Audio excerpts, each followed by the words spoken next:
Farooq Abdullah's story as a politician starts.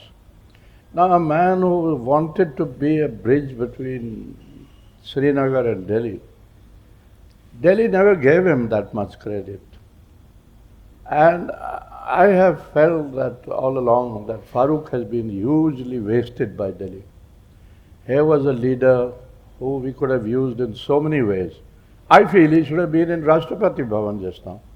I also felt, and I've written in the book, that he would have made a first-class foreign minister. After all, if what's his name, our friend Salman could be foreign minister, then Farooq is so much taller, so much bigger, a much bigger politician. And he would have made a very, very fine foreign minister.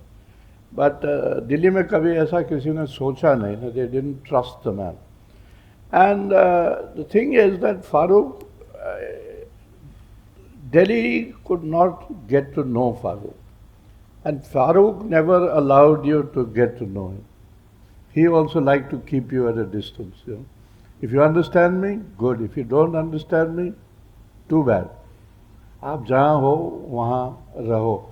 वो जो बात आपने कही ना कि भाई he was regarded as a stooge, that story actually began in when after the 87 election, when he after the election, and when he joined hands with the Congress, and there was that rigging Rajiv Farooq Accord in 86, and the story was that there was also rigging in that election. Now this is a period before my time, before I came to Srinagar, and I did ask Dr. Sahab, is there क्या rigging? कहाँ आपके यहाँ rigging नहीं होती है? बिहार में नहीं होती है, यूपी में नहीं होती है. मैंने कोई rigging नहीं की है. अगर rigging हुई है तो आपके दिल्ली वालों ने करवाई होगी. That was his reaction. But the narrative grew, gradually it grew, that there had been rigging. There was one particular constituency which we call in Srinagar, Amira Kadal, where one of the tallest, or a tall in every sense, National Conference leader, Shah Sahab was losing, and they say actually he had lost the election and he was called back and told that he's won by a few hundred votes or something. And it was, the opponent was a gentleman called Yusuf Shah, who later on became, क्या उसका नाम था जो हिजबुल मुजाहिदीन का था, Saeed Shahabuddin. नाम भूल रहा हूँ. Anyway, he is still the leader of the Hizbul Mujahideen in Pakistan. And then he went across to Pakistan, and some of these boys who initially joined militancy, the JKL boys, also had been working. You see, at that time there was a separatist kind of front which was formed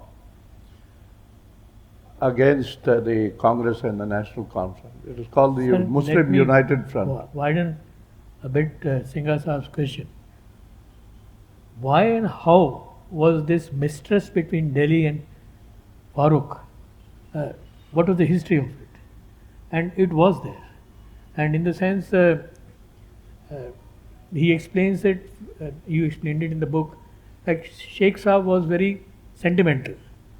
And as one of his followers or critics has said, he was all heart but very little upstairs. But Farooq was sharp, also big heart, but also very, very calculative. That's the impression I get from the book. But why this mistrust? Why couldn't, I mean, Sheikh Saab had a legitimate reason for not, because he was jailed for several years. What was the fear in Nehru's mind that time? That they would go with the separatists? Fear in Nehru's mind was that Sheikh Saab was in contact with the Americans, in contact with the Chinese, in contact with Pakistan, and he was thinking of independence.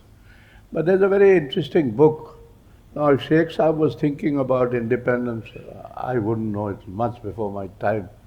But there's a very interesting book, very thin book, written by Pandit Nehru's last Foreign Secretary, Y.D. Gundevia. It's called Outside the Archives, and I would recommend it to everybody here who likes to read a book. Patli si kitab hai, in which Gundevia Sahib says that as far back as 1949 in J&K House, he asked the Sheikh one day, that Sheikh Sahib, why have you never thought of independence? So he says the Sheikh's response was that, they invaded us in 47, and if given another opportunity, they would chew us up, they would eat us up. We are a small little thing, how will we survive? And so he said, according to Gurdevia, independence was never on Sheikh's mind. But obviously this was one of the fears in Delhi when they locked up the Sheikh, that he was thinking on those lines of independence and this, that. But nobody can ever blame Farooq Abdullah for that.